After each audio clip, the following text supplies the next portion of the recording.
Hi everyone, thanks for joining. Just waiting for Anthony to join us.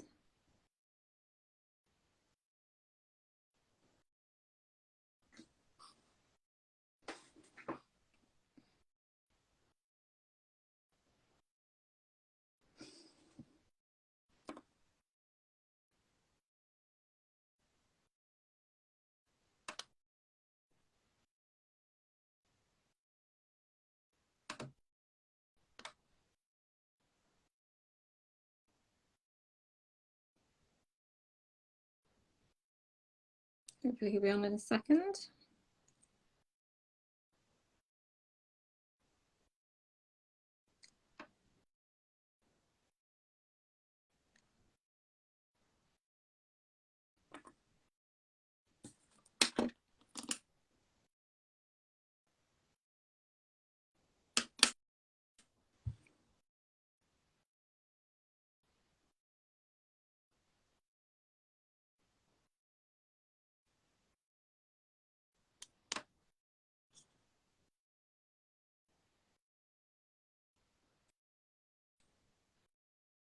Hi everyone, thanks for joining. We're just waiting for Anthony to join us at the moment.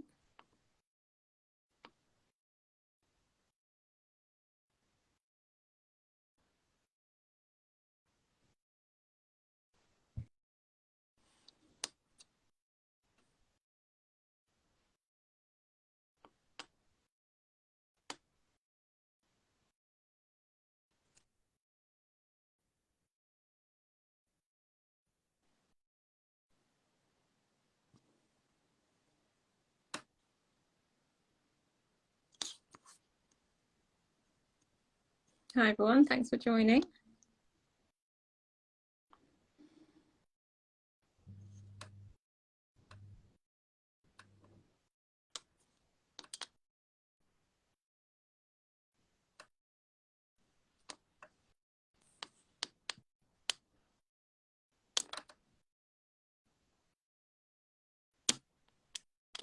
Should be starting in just a minute or so.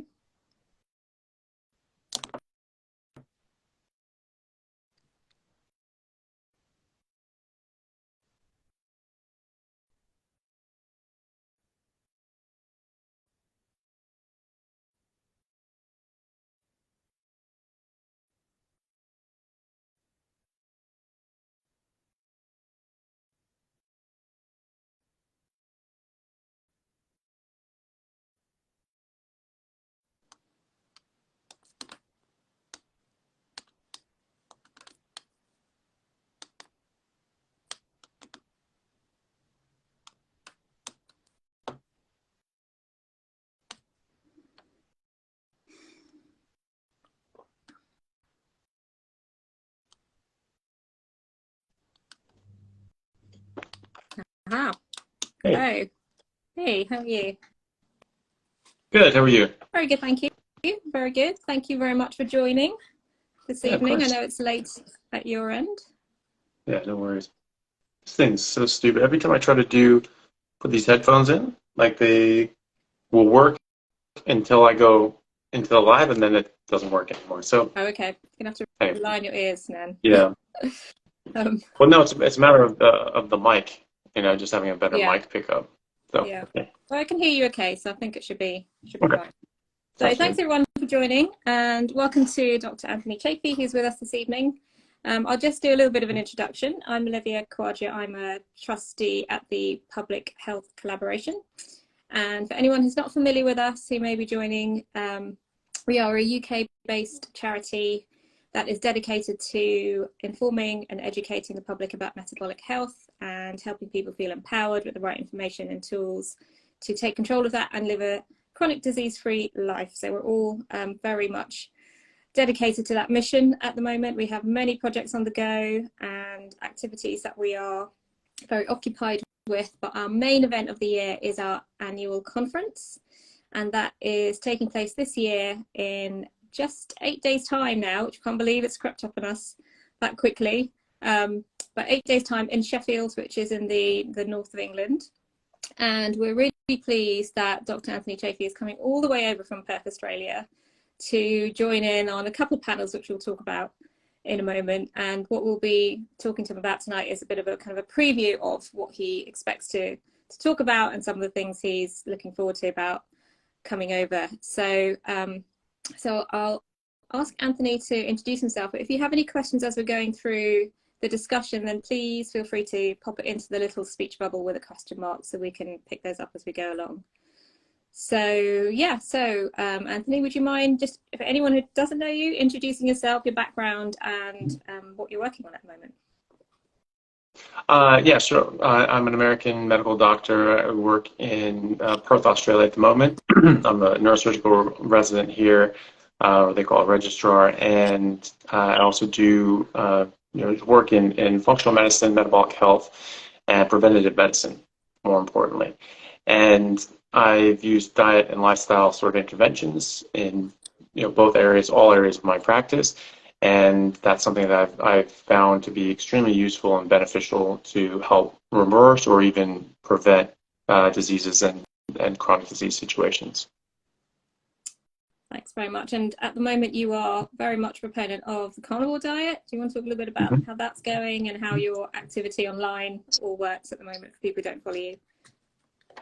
Yeah, so I'm a strong believer in human beings being carnivore, and biologically at our most optimal diet is just one based solely on meat or even exclusively meat. And I find that for myself, for my patients, and just in the literature, that I find that this is the most beneficial way of eating. So I've done a number of YouTube videos, either standalones where I talk about a specific subject to do with this, and undoing some of the misinformation that we have had shoved down our throats over the last 40, 50, 100 years about nutrition, and especially the dangers of meat and the wonders of plants and vegetables and seed oils and things like that.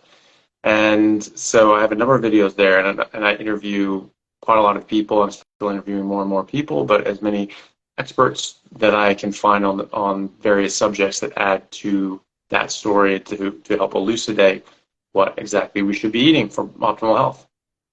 Yeah, thanks. It's a great podcast. We'll put a link to it, Plant Free MD podcast on YouTube, and all the channels.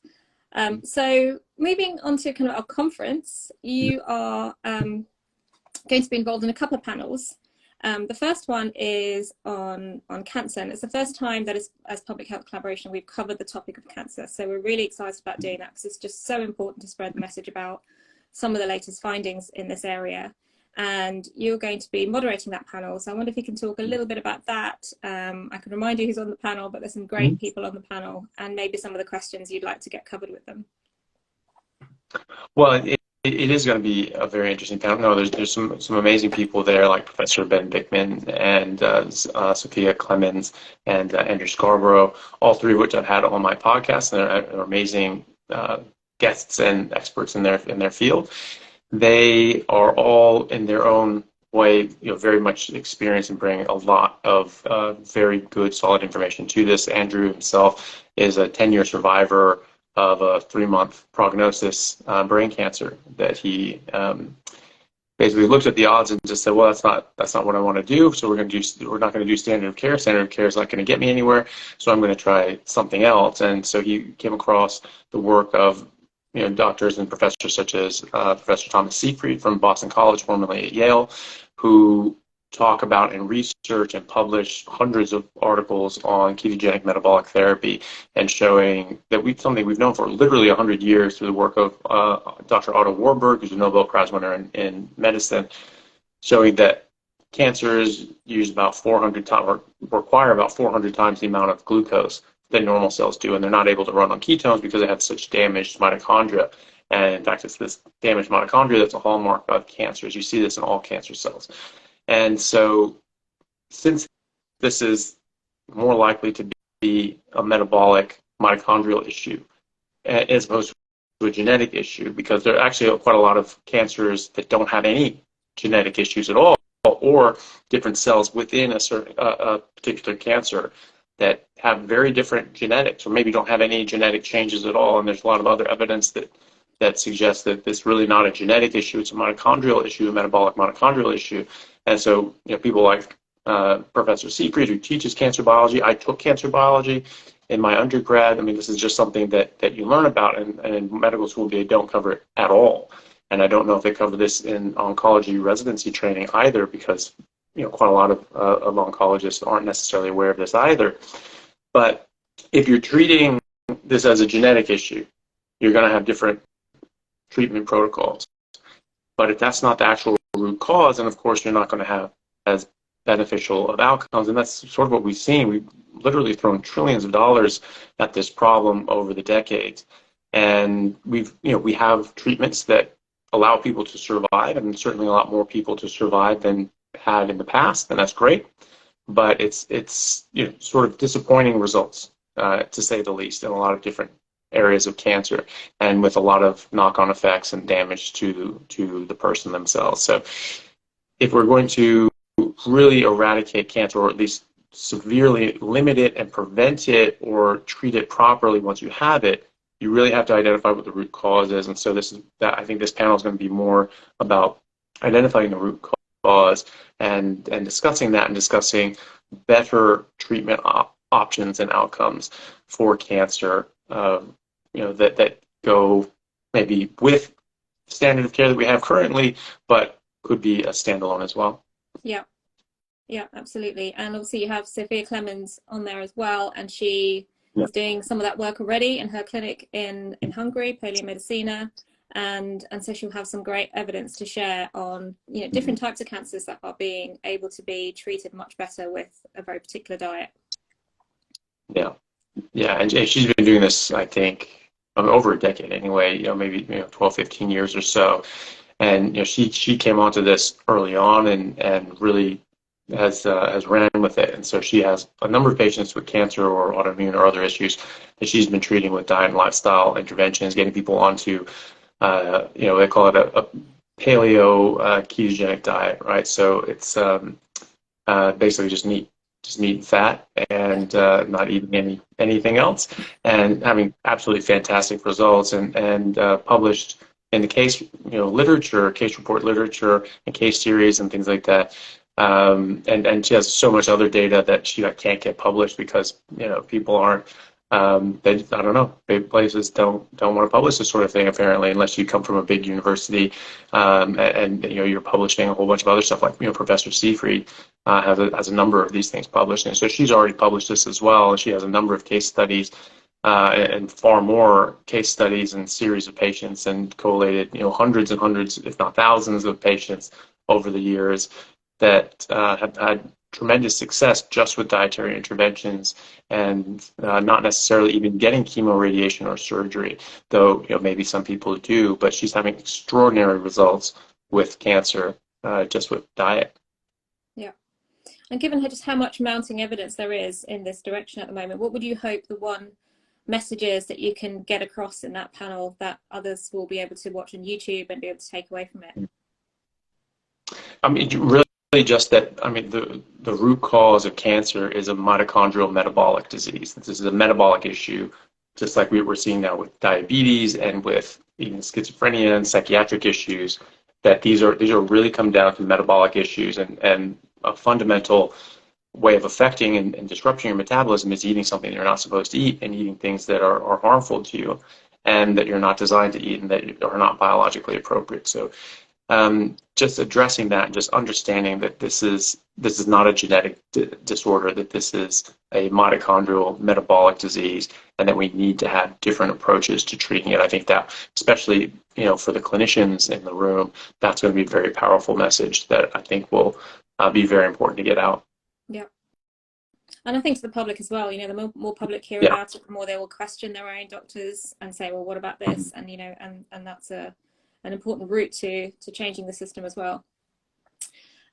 So, and then the next panel that you're very much involved in is going to be on the second day, and the second day is very much made up of still talking generally about metabolic health, which is the theme of the whole conference, which is looking at each metabolic health issue and understanding how we can address it to help fix the NHS.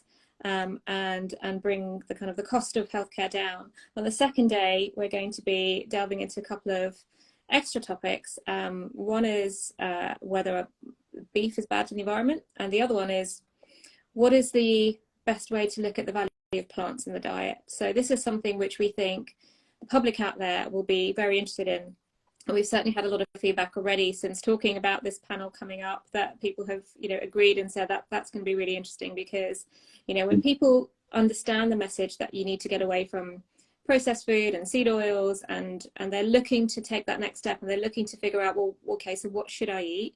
You very quickly get to a crossroads where there's very strong views about the level of plants you should have in your diet, with literally polar opposite experts out there that are suggesting one or the other. So what we're hoping to do is to fill a little bit of a gap in the information available, where people have to try and reconcile very contrasting information from different people that's mostly separate and never brought together. And when there are debates bringing them together, they don't tend to have much of a discussion, so you can actually hear both sides back and forth, and understand how those points can be rebutted or looked at from a different angle. So we're really hoping to bring that out in this particular panel. We've designed it to do that.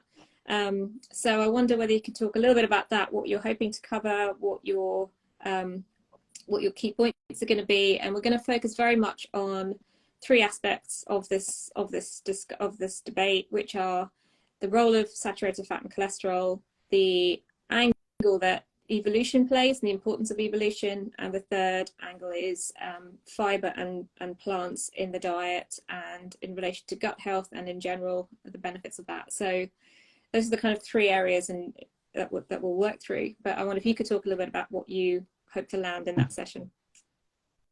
Well, I think the main thing that I like to get out to people is just the understanding of the biological botanical fact that plants use defense chemicals to defend themselves, and they don't want to be eaten. They try to stop things from eating them, and they can't run away or fight back like an animal can, and so they use chemical deterrents and other sorts of means to defend themselves. And this is something that's been well established and studied for literally thousands of years. We've known all sorts of different plants that will kill you. In fact, the exception are the plants that don't kill you. And so we think that those exceptions are somehow just this magical grace from God, from the Garden of Eden, that are just this, from the cornucopia. And the fact is they're not. They're not as harmful as other things, but that doesn't mean that they're entirely safe. And so, Sally Norton, who we were speaking to the other day, who wrote the book Toxic Superfoods, and goes basically a PhD dissertation on the harms of oxalates, which are a natural defense that plants use to stop and even kill animals that are eating them. She was saying that she actually almost prefers people to be on a processed food diet because oxalates are so much worse. And so people go onto this so-called clean vegetarian, plant-based, or keto diet with a lot of vegetables that have high oxalates, and they can actually really destroy their lives. And some people have actually died from doing this, and there are a number of case studies and reports in the medical literature discussing that and going through that, of people that actually died from acute oxalate poisoning. And then a lot of other people, such as Sally Norton, who basically ruined her life and crippled herself and was in a wheelchair in her 30s because she was so damaged just from oxalates.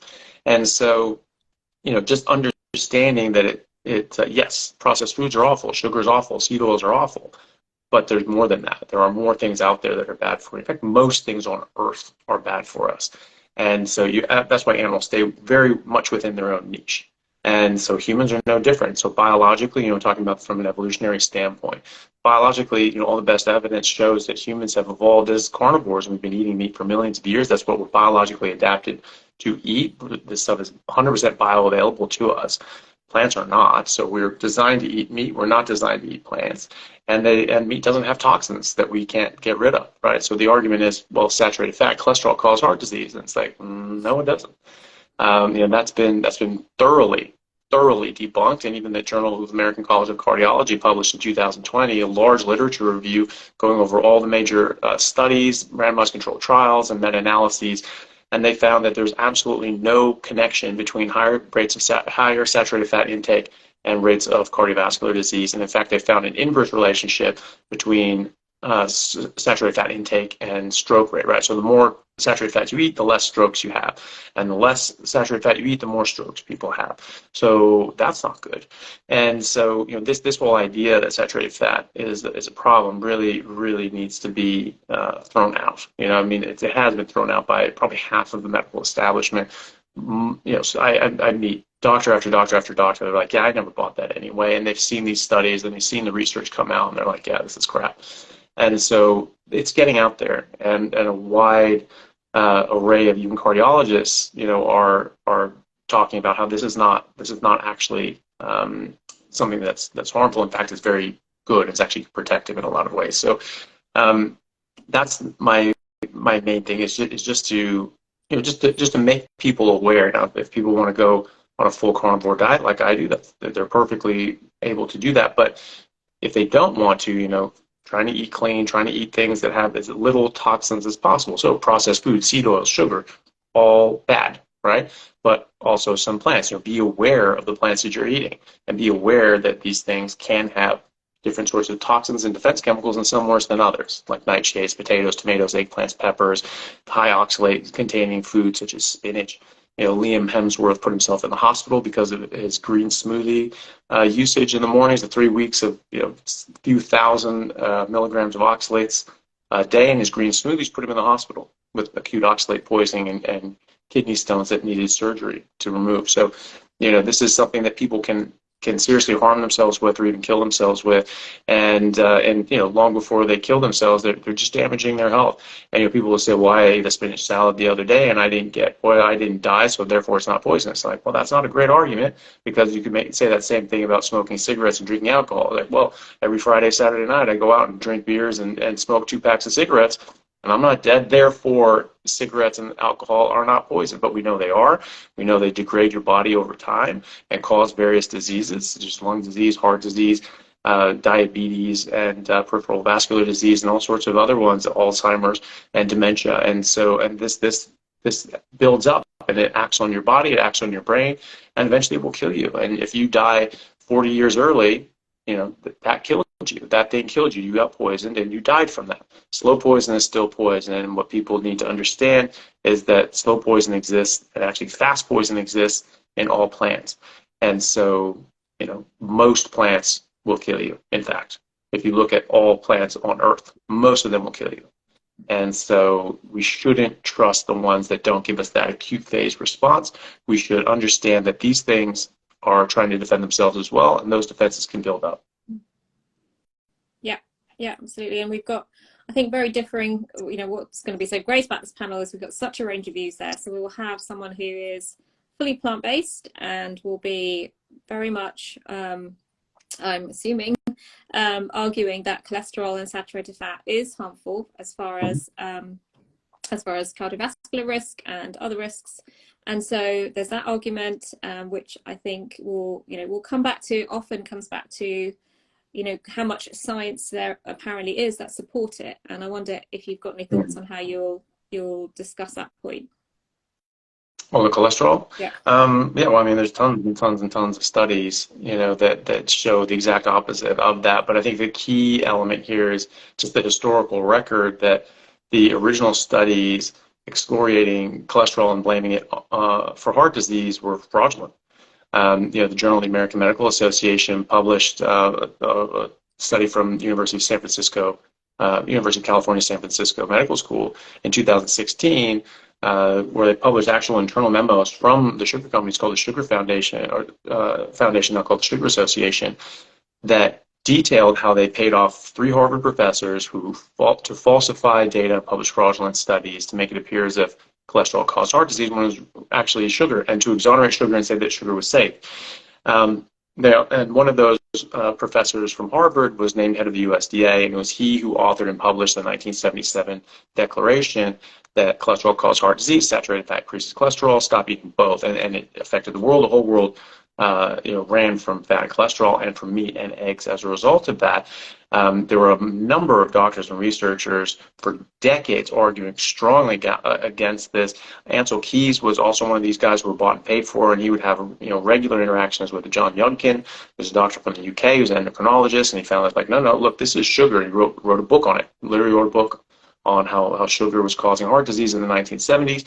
And then when the USDA said, nope, that's it, game over, he was sort of laughed out of his profession, and all these guys lost their credibility. But you go back decades, and this was hotly debated for decades, and so it took a lot of fraud and misrepresentation to get where we are today. But even Ansel Keys, we know how much he got paid. We know that he was paid. We know that he doctored a lot of his studies. And so then people say, like, oh, but all his other studies are good. Like, why would you guess that? Like, why would you assume that? Like, he was already bought and paid for. We know that. We know he withheld evidence. We know that he cherry picked and modeled different sorts of studies in order to make it look the way he wanted it to. We know that he's a fraud. Why would you trust anything that guy did? And in fact, he did randomized controlled trials with thousands of patients and gave them unsaturated fats, reduced their LDL cholesterol, and people actually got worse and had worse outcomes and had more cardiovascular deaths. And so they buried the study, and it was buried for decades. And then it came out, and they asked them, like, well, why? Well, asked the researchers, why did you bury this? Was there something wrong with it? Was there a problem? They said, no, there's nothing wrong with it. We were pretty disappointed with the outcome. That is malpractice. That's academic malpractice. And so, even the Framingham study, which we're all taught in medical school, is one of the stronger arguments for cholesterol causing heart disease. It showed a correlation between higher saturated fat, higher cholesterol levels and heart disease. That's what we were taught in medical school. But correlations are not causation. And so you can never prove causation from a correlative study. There are no high-level studies showing causation between cholesterol and heart disease, not a single one. And so this showed a correlation. And so it was represented in this way. So the problem with that is that what's taught in medical school is actually incorrect. And that was actually that came from the American Heart Association. But the actual Framingham study showed the opposite. They showed that people with lower cholesterol had worse cardiovascular disease and higher levels of cardiovascular death. Okay, so they completely lied and switched that around. So this is just a matter of record. This is a historical record. It's published in the peer-reviewed literature. We have their own documents. And it's fraud. And then there's a ton of other studies. There's randomized controlled trials with tens to thousands to tens of thousands of patients showing that reducing LDL cholesterol does not reduce heart disease rates. In fact, in some of these studies, it shows that it worsens them. And the Journal of the American College of Cardiology, as I said, has basically said that saturated fat is not an issue. And it's not even related. There's not even an association. There's no correlation. So you can't prove causation from correlation, but if you show that there's no correlation, that proves there's no causation, because you have to have correlation before you can get to causation. And so then there's a number of other studies showing that LDL cholesterol isn't even associated with heart disease, and the ones that do show an association show extremely weak association, like 1.3 times the increased risk of heart disease. And those are the ones that actually show an association. A lot of them don't show an association. But then metabolic syndrome is 6 times more likely to cause heart disease in an individual, and type 2 diabetes is 10 times more likely. Smoking is around the same. So 1.3x versus 10x. We're definitely looking at the wrong thing here if we're actually worried about outcomes. So, and then there's a number of studies with hundreds of thousands of patients in the U.S. who've had heart attacks, and they looked at them and they found that literally 50% of them had high LDL cholesterol, 50% of them had normal or low cholesterol, LDL cholesterol. So, there's not even an association. It's completely unrelated and detached from heart disease, the level of LDL, right? So, and what's more, they found that they followed these guys up. 140,000 patients. There was 2 studies looking at this with each like 140, 150,000 patients. And one of the studies followed them up for 2 years. And 2 years after the fact, obviously they were told you got to get your cholesterol down, you got to get your cholesterol down. So they reduced their cholesterol. And the ones who reduced their cholesterol and the ones who maintained low cholesterol were twice as likely to die as the ones who maintained higher cholesterol. So, even some studies are actually showing a protective mechanism between LDL and heart disease. And in fact, we're finding a lot of these protective measures with LDL. Higher LDL is protective against Alzheimer's and Parkinson's and strokes, and is directly correlated with longevity. So over the age of 65, the higher your LDL cholesterol, the longer you're going to live. And that's what the studies actually show.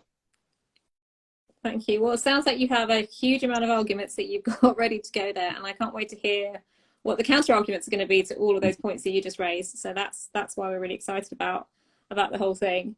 And the other point I was going to raise that is it's becoming much more, I wouldn't say trendy, but certainly it seems to be something that people talk about these days, which is gut health and whether or not you need plants for gut health. And there's definitely an assumption or an association between you can't have a healthy gut without having plants in your diet. And that is something that's supported not just by plant-based proponents, but even by those who are generally in agreement on low-carb diets, that you still need to have plants. And there will definitely be proponents of that argument on the panel. And I wonder what you might want to say to give us a bit of a taster on how you'd argue against the kind of need for plants for gut health. Well, the gut health argument has honestly never been borne out. People claim that fiber is better for gut health, but in active real world situations, we go away from that. So in surgery, when you have someone who has a bowel condition like an appendicitis or diverticulitis, or they get some sort of surgery from another reason, they do what's called resting the bowel, and they put them on a low residue diet. What is a low residue diet? That's something that puts as little as possible into the colon, so everything you eat gets absorbed in your small intestine. So what does that mean? That means you have to eliminate fiber, because fiber is something that you cannot break down, you cannot absorb. So calling this an essential nutrient has been insane, because it is not a nutrient. You do not get nutrition from it. You cannot break it down. No vertebrate animal can break down cellulose, and we don't have the gut set up and the microbiome set up to break this stuff down for us and then absorb short-chain fatty acids, which is what herbivores do. So, why is it that if fiber was so good for us that we would exclude people from having fiber when our guts really needed it, when our guts were damaged and harmed? Ask someone with Crohn's or ulcerative colitis what fiber does to them. Ask them if it's good for them. The answer would be a resounding no. And in fact, there are controlled trials looking at Crohn's disease where people remove carbs and fiber and versus people who don't. And the people who removed carbs and fiber kept their Crohn's disease in remission on average 51 months without medication. Right, so that's over 4 years without medication. Contrast that with control group who continued to eat carbs and fiber. They stayed in remission on average 0 months. Okay, so this is the direct result, right? So you're keeping in fiber and you have a gut disease. You are actually having serious harm in your alimentary tract. There's another study looking at over 2,000 colonoscopies to diagnose diverticulosis, which is the failure and outpouching and damage of your distal colon, which can get infected. You can get that removed. You can die from this. It's a very serious issue. And they found that of those people, the only risk factor, like interventional risk factor, because age, just as you get older, is a risk factor. But apart from age, things that you could actually intervene on, the only risk factors were more fiber and more bowel motions, so like more than 15 a week, so more than 2 on average, more than 2 a day, right? Not meat, not constipation, not fat, not anything else, not dehydration, things like that. Fiber and more bowel motions, and more fiber is going to make you move your bowels more often. And so this is just overworking that organ, and it ends up failing. So, and then the only interventional trial that I know of regarding fiber, where they used fiber as the only factor that they changed, they changed one constant, was a study with about 60, 70 people, and they all had gut issues. They all had gut pain, gut health, bloating, things like that, and so they're all symptomatic in some way. And they were all eating fiber to one degree or another, and they split them up into 4 groups. One ate more fiber, one stayed the same, one had less fiber, and one had no fiber at all. And what do you know? It balanced out exactly the opposite of what these guys would claim, which is more fiber made people more symptomatic. Same fiber stayed the same, obviously. Less fiber reduced their symptoms. No fiber, complete resolution in all patients. So you can play around with this and you can make claims and say, well, it's good for the gut biome, but that's never been proven.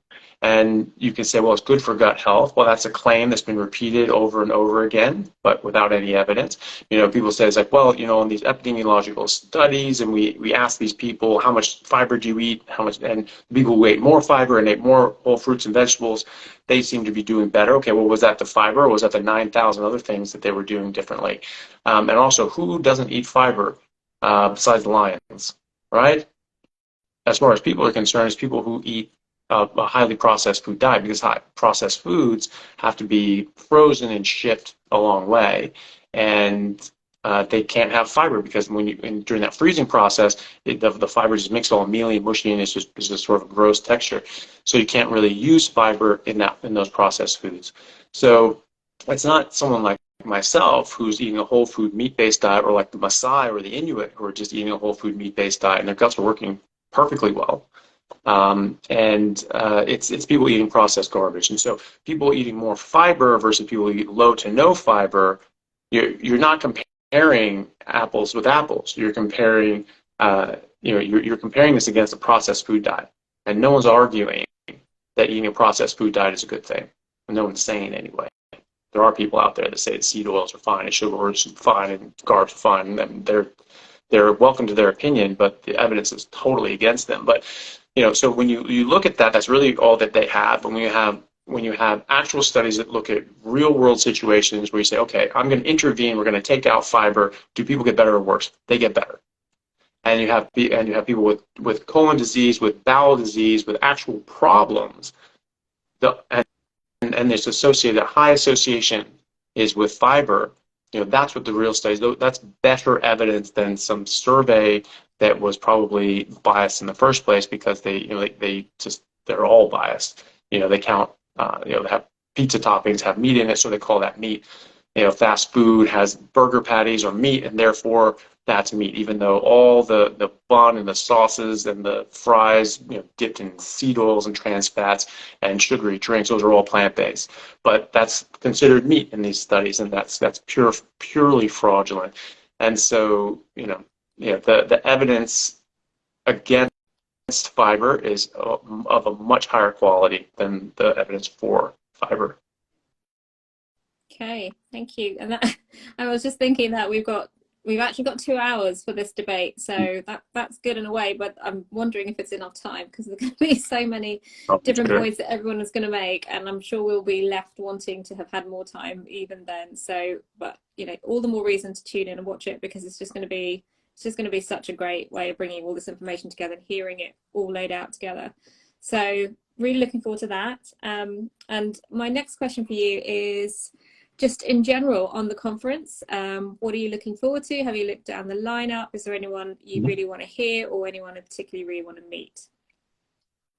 Oh, I mean, all of them. I think yes, I've looked down the lineup, and everyone looks amazing. So it's always great to see Dr. Baker. I'm a big fan of his, and I've always liked hearing him talk and hearing his points of views. It's gonna be great to have him on the panel with me for some backup.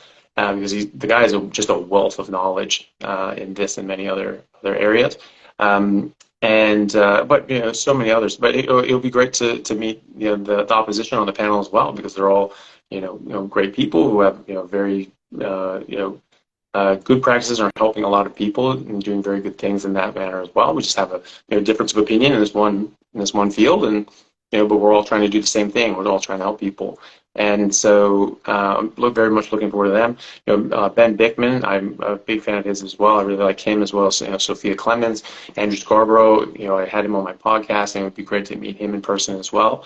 And Georgia Eade, who's fantastic. She's been doing just yeoman's work on psychiatric issues and curing people with schizophrenia, bipolar, major depression, anxiety, even OCD, ADHD, and autism. Helping all these sorts of people with very simple dietary interventions. Maybe not easy. Maybe it's not easy to change your diet and lifestyle in that manner, but it is simple. It's straightforward. You get rid of carbs and sugar and that sort of garbage. You start eating more fatty meat, and your brain works better. Simple as that. So she's been doing fantastic work with that as well. And Dr. Judkit, or Dr. Unwin is also someone I'm really looking forward to seeing as well. Yeah. And Jane Buxton, I think, is someone you know of but haven't met yet. So she'll. Is she going to be there as well? I didn't see her on She's this. chairing the panel on is beef bad for the environment? Oh, great. Yeah. Yeah, no, that'll be lovely. Yeah, no, she's great. Yeah, so really looking forward to all of that. And how do you feel about coming all the way here to the UK? I know you have been to the UK before, and we're going to try and arrange the weather so it's sunshine, but we can't promise that, especially in the north of England. No, the rain seems to follow. It's going to rain, and then we can be pleasantly surprised by anything else. It will rain. So anytime I go somewhere and the weather's supposed to be good, it's bad. And wherever I left, it's awesome. It's amazing. Like I chased the sun, and I came to Perth because I had the most sunny days of any major city in Australia. So like, right, sign me up. And but without fail, if I want good weather, it will be bad weather. So you're the common factor then. You're the bad omen. That's it. Yeah. So yeah, we're really looking forward to you coming over. I guess you're leaving next week, and you're going to have a bit of jet lag, but hopefully you'll be able to sleep on the plane and get stuck in when you get here. And yeah, so those are all the questions I have for you. I just wanted to mention a couple of other points, which is that obviously we have, and everyone I think on the live has probably seen our lineup, but we have a great lineup that we are so excited about. Bringing to everyone this year. And if you can at all, if you haven't booked your tickets yet and you can at all make it up to Sheffield, please do come along. It's really going to be worth it being there in person. It's always so much better to meet people face to face and to talk to people and to get inspired and come away with the buzz that you always do at these kind of conferences. So we hope people will join us in person if they haven't booked yet and still can come along. And the other thing is that we are, for the first time, offering a live stream option. So anyone who finds all this really interesting and would like to hear these debates and these different speakers, then please have a look at our live stream options. They're really good value, and you can tune in from anywhere you are, wherever you are in the world, and be part of it. So we very much want to have people from outside of the UK coming to PHC as well and being able to benefit from all this great information. So that's everything I wanted to cover with you. So I think the rest is just about you having to get yourself over and get to Sheffield. And we look forward to all of this stuff happening next week. Yeah, no, it's going to be exciting. I've been looking forward to it for a while. So yeah, it'd be great to get over there and have a great weekend. Excellent. Well, thank you for joining, Anthony. Have a great night, and we'll see you soon. Yeah. Thank you so much for having me, and see you next week. See you next week. Thanks everyone for joining. See ya. See ya.